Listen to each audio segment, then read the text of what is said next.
And that's from India, Kirit Parit. Magher Mustafa Al-Sherbini from Egypt.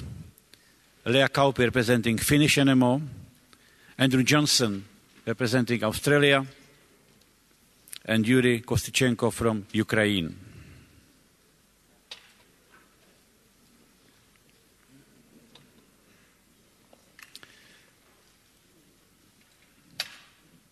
This is a very interesting panel because we have here both one of the original long-standing member of IIASA, Finland, and we have here a very fresh member of IIASA, who is not that fresh because he's suffering from cold. I apologize for that, Andrew, to put you here on stage again.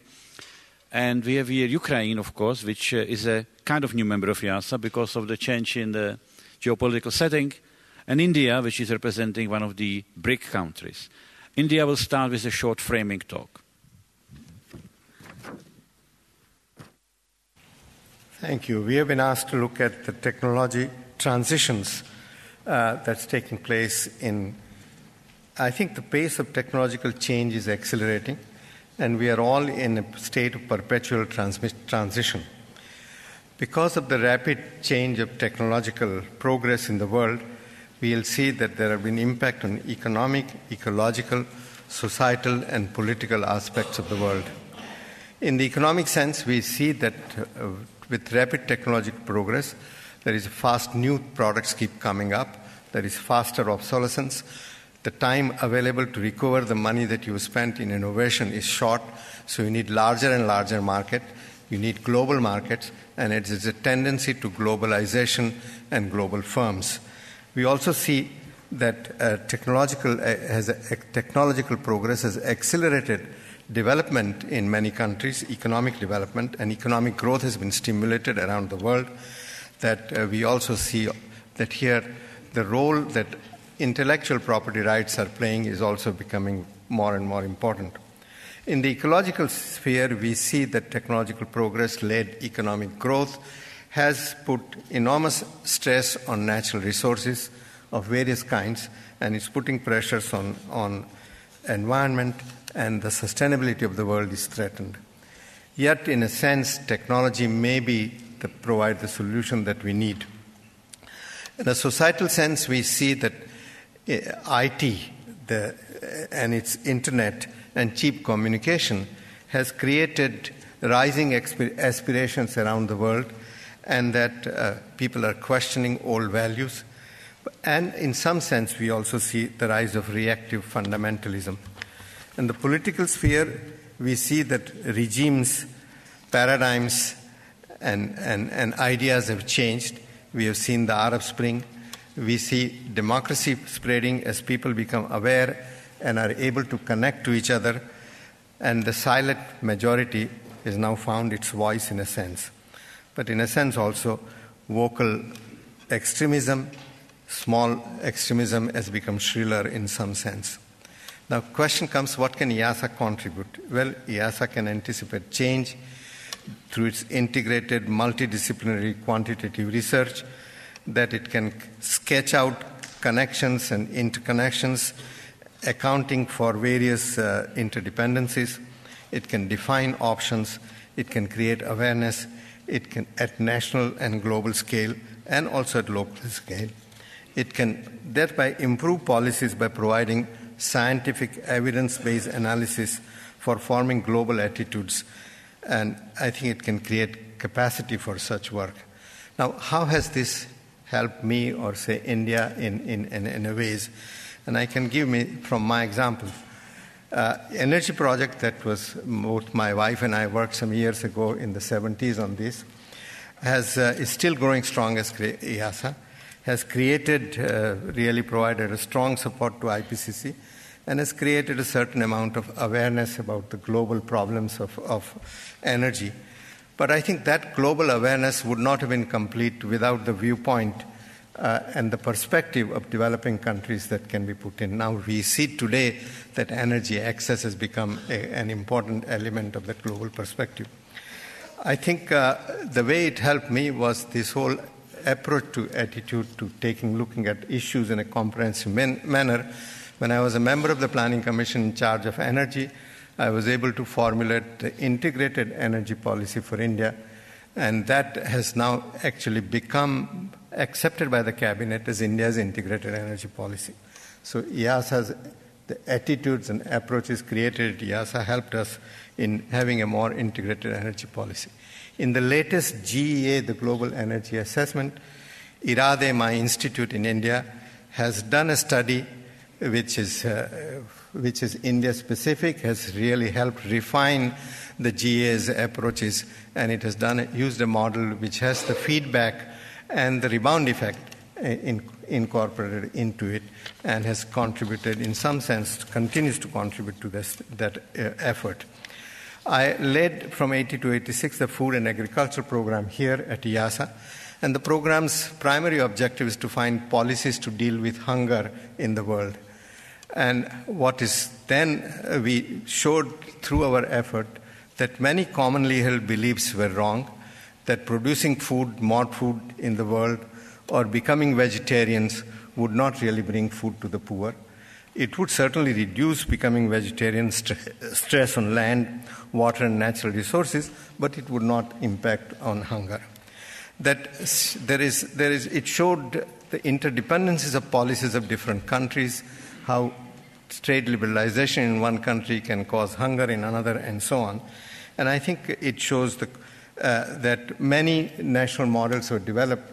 Many of them have been used for policy analysis in the country. Indian model, for example, showed that the most effective way to dealing with hunger in India would be to create an employment guarantee program. And in 2005, when I was a member of the Planning Commission, the government of India did launch a national rural employment guarantee program, which provides as an entitlement 100 days of employment to every family in rural areas at reasonable wages. I think so. You can just see that it is not just the projects, but the attitude that you create, the capacity that you build for looking at issues in a multidisciplinary systems analytic framework that helps. IIASA's RAINS project has led to many gains.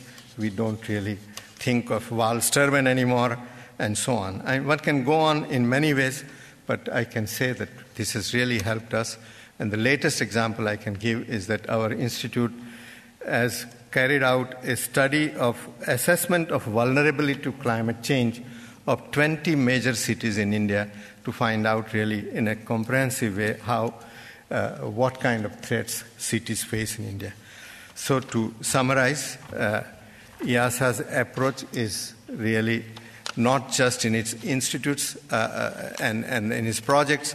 Its influence lies beyond it in the capacity it creates, in the mindset it creates, in the global attitude it forms.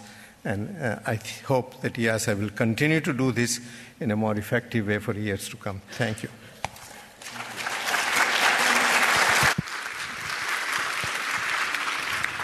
Thank you for this plea and challenge. I think you did both. And it's really about the way how these transitions, which you mentioned in the past and future, have been or are being supported by IIASA work. I would like to ask Finland to speak to that effect too. Thank you. And first of all, let me congratulate IIASA for the 40th anniversary. It's also personally, for me, a great pleasure to be here after more than 30 years already. Why Finland has been a kind of a permanent member and supporting IIASA, I think it's clearly that the research IIASA has been conducting has always been very relevant to Finland. Let me just take again to me maybe the best example is the acid rain project. That was the problem that was extremely urgent all over Europe, but particularly in the Nordic countries. And when IIASA picked that up, that really contributed to the, of course, the political solutions, but also to in very practical terms in the countries. And I think this is really a great example of the work IIASA has done. And that has laid the foundation also for the continuous cooperation between Finland and IIASA, particularly in the field of the environment. So, of course, today Finland, as a very small and an open economy, we are also facing the same global challenges as all the countries, but maybe even more seriously. So we are really in the middle of the significant structural change. I mean, traditional industries are moving out from the country, and we have to find something else. And even there now, what IIASA is doing today, I think it's again very, very valuable scientific support to also for us. I would like just to take one more thing up regarding the future themes that, at least for us, but I think for many of the member states, member countries, is upcoming, and that's a question about the Arctic, the increasing exploitation and all the high expectations all the countries around the Arctic seem to have. So there are a lot of opportunities, but there are also high risks, and to find sustainable options for the Arctic, I think this is really one theme I would like IIASA to see picking up. Thank you.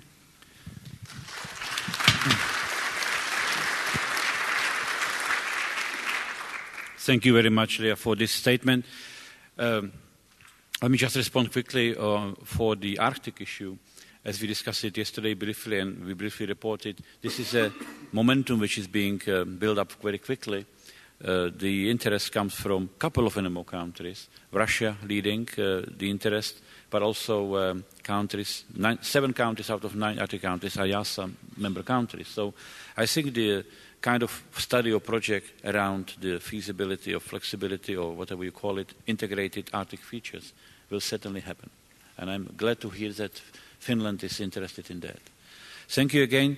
Professor El-Shabini, would you like to give us the Egyptian and maybe African perspective too? Well, first of all, I would like to say that I'm very happy to be here with you. I'm a member in so many other organizations, and I haven't been in one which has really high intellect and good discussions and good information that we had passed over 2 days. So as an Egyptian NMO, I would like to say that we are committed to this. I would like to bring my perspective from the Egyptian side into the political and societal and ecological perspective to this panel. First of all is in terms of political and societal. I think we are witnessing in Egypt now and in the Arab Spring countries a very unique situation which is going on. And I don't think that there is any system analysis done in any part of the world who are able to predict what's going to happen or why it didn't happen. But I believe that all the countries have the same elements that could give rise to another uprising somewhere else, which is, a lot of skillful unemployed youth and a lot of societal, technological tools that are available to everybody. And I think that everyone is, as I said, not immune against something like that could happen. And I think that this represents for us a good opportunity to study how this is going and how the implication of that on the society as well as on the future development of these countries. The second perspective I would like to bring on the ecological side, that the Western world has been doing a lot of economic development before, and our countries now are beginning to get their economic developments. And there should be a lot of damage to the environment that's going to happen anyway. And somebody has to carry on the bill of this, has to be able to foster these technologies and close the gap of the technology between the North and the South. For instance, in Egypt, we are blessed with 4 S's. I always say that. S number 1 is the sun, S number 2 is the sand, and S number 4 is the suns.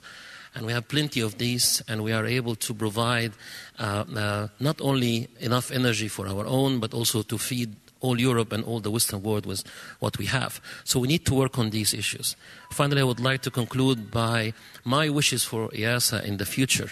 I'm happy that we are in partner like in Japan time in 1996, and we would continue to be, I agree that we need to have a very strong messages, not only to the government, but as well to the community itself, to make it more apparent for them. And that's why we plan to be part of YSSP, plan also on the Schools of Excellence.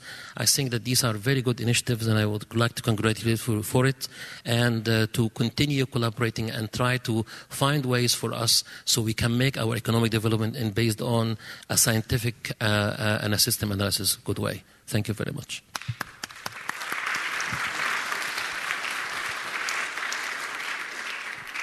Since this is about transitions, and you mentioned the Arab Spring region, Arab Spring countries, and of course there is a historical couple of examples where IIASA was substantiating by science different transition.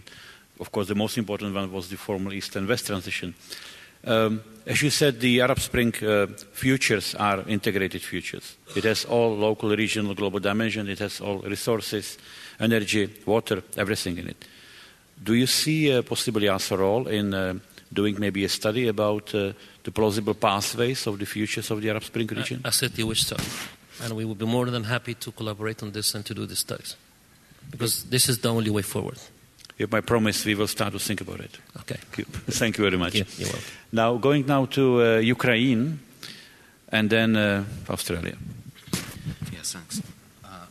Our country and our national member organization has a relatively long story of relationships with IIASA. It was very hard but interesting times of transition, required smart and scientifically grounded solutions. And so we have a story of implementation of IIASA's approaches into national scientific structure and policymakers community. So our experience demonstrates few important and interesting things. First of all, we've shown that using intellectual potential of IIASA and resources existing here, it is relatively easy to obtain some applicable results. To develop important skills in some areas.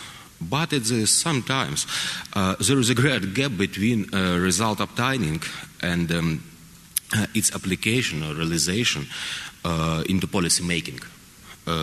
So, in this context, the role of IIASA as an independent and neutral playground is uniquely high.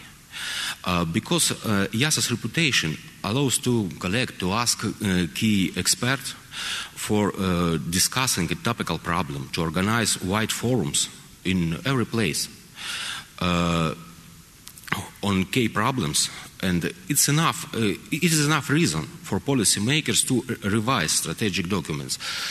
And 3 successful such types events were organized by our NMO under umbrella of IIASA with help of colleagues from Austrian and Polish national member organization. Special thanks to Professor Kurt Komarek in 2001, 2004 to 2010, in which was discussed very important questions, and our governmental policy was changed according to our recommendation. It's quite a successful event. So, what we really need? First of all, we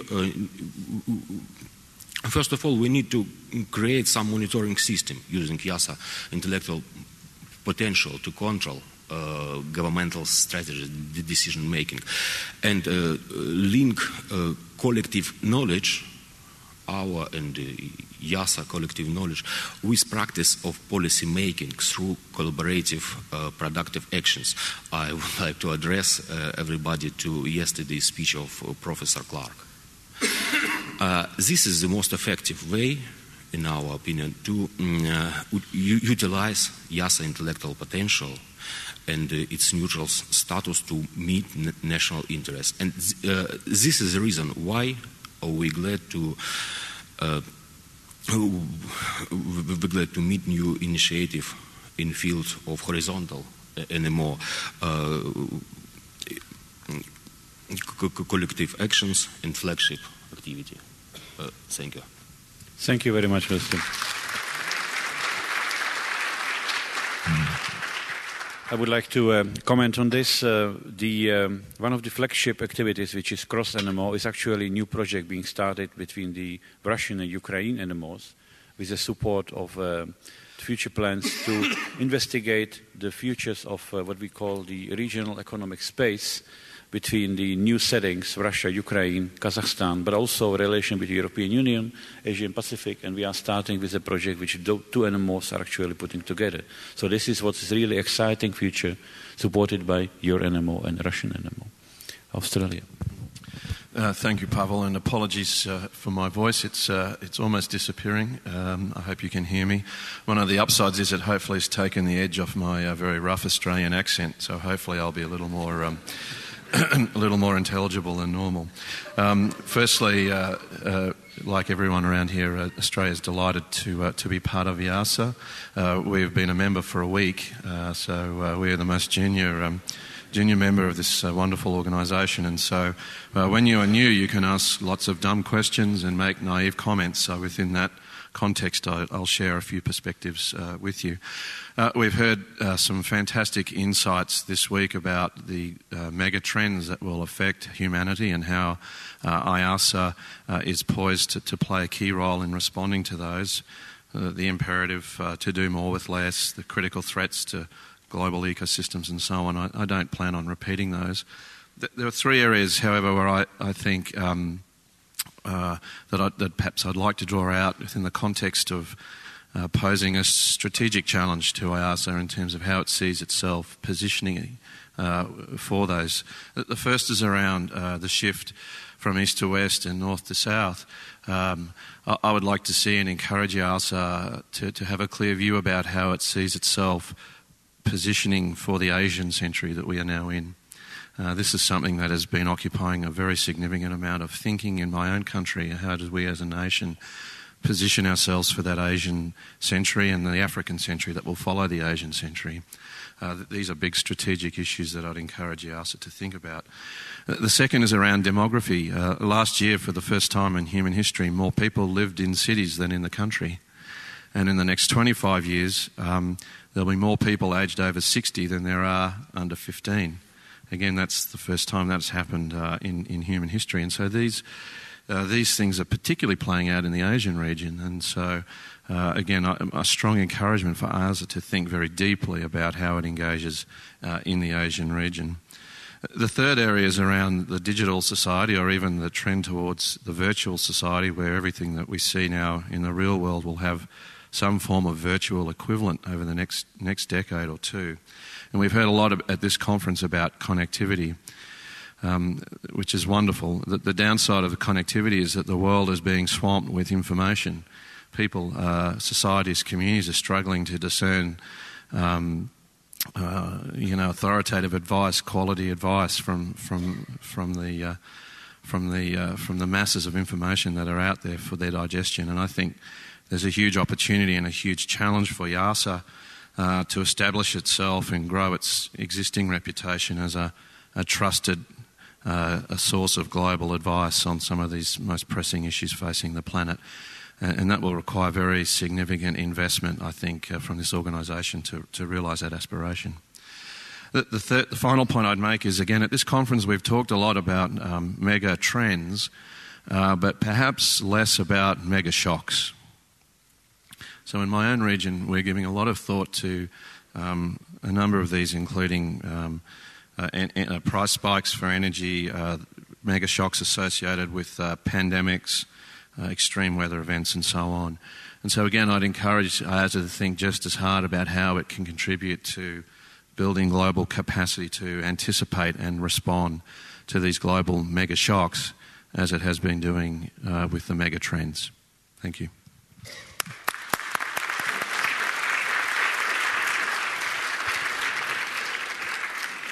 Thank you, Andrew, for putting this on the table. Certainly those four main key regions, like the Asian century, as you put it, the ICT, the aging. Aging actually is a very important element of our population program. And the mega shocks, we have started carefully. Actually, Finland has ordered a study with IIASA, which is called mega shocks. Yeah, 7 mega shocks to Finnish economy, Finnish society, which produce exciting insights. So this is the basis to build from for what you're asking for.